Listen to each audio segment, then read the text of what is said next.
এক হেলিকপ্টার দুর্ঘটনায় এলোমেলো ভূ-রাজনৈতিক সব হিসাব নিকাশ। যে দুর্ঘটনায় নিহত হন ইরানের প্রেসিডেন্ট ইব্রাহিম রাইসি ও পররাষ্ট্রমন্ত্রী হোসেন আমির আবদুল্লাহিয়ান সহ ৯ জন। শুরু হয় নানা জল্পনা, নানা রকমের ষড়যন্ত্র তত্ত্ব। দুর্ঘটনার পর অবশ্য শুরু থেকেই আবহাওয়ার ওপর দায় চাপাচ্ছে ইরানি কর্তৃপক্ষ। ইরান বলছে এটি নিছক দুর্ঘটনা। এই ঘটনার পর গত ২৩শে মে আনুষ্ঠানিকভাবে প্রথম তদন্ত প্রতিবেদন প্রকাশ করেছে ইরানের সামরিক বাহিনী। তদন্ত প্রতিবেদনে বলা হয়েছে, ঘটনার পর ঘটনাস্থল পরিদর্শন করে তদন্তকারী দল। সেখান থেকে তারা গুরুত্বপূর্ণ তথ্য সংগ্রহ করেছে। রাইসিকে বহনকারী হেলিকপ্টারটি পূর্ব নির্ধারিত পথ দিয়েই যাচ্ছিল।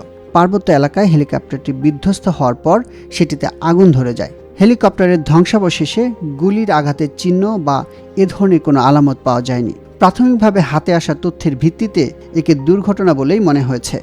হেলিকপ্টারটিতে হামলার কোনো প্রমাণ আপাতত পাওয়া যায়নি।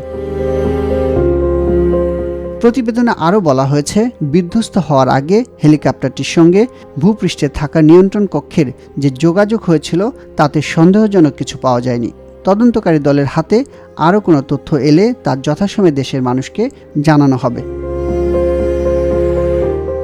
গত ২০ মে ইরানের কয়েকটি ড্রোন বিধ্বস্ত হওয়া হেলিকপ্টারটি খুঁজে পায়। এর কিছুক্ষণ পরেই সেখানে উদ্ধারকারী দলের সদস্যরা পৌঁছান বলে তদন্ত প্রতিবেদনে জানানো হয়েছে।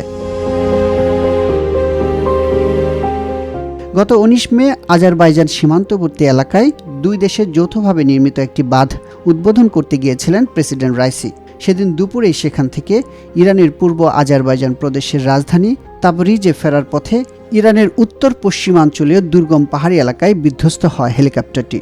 এরপর শুরু হয় ব্যাপক অনুসন্ধান ও উদ্ধার অভিযান। এতে সহায়তা করে ইউরোপীয় ইউনিয়ন, রাশিয়া ও তুরস্ক। হেলিকপ্টার বিধ্বস্ত হওয়ার পরের দিন ২০ মে ভোরে পূর্ব আজারবাইজান প্রদেশের দুর্গম পাহাড়ি জঙ্গলের ভেতরে বিধ্বস্ত হেলিকপ্টারটি খুঁজে পাওয়া যায়। এরপর সব আরোহীর মৃত্যুর খবর নিশ্চিত করে তেহরান।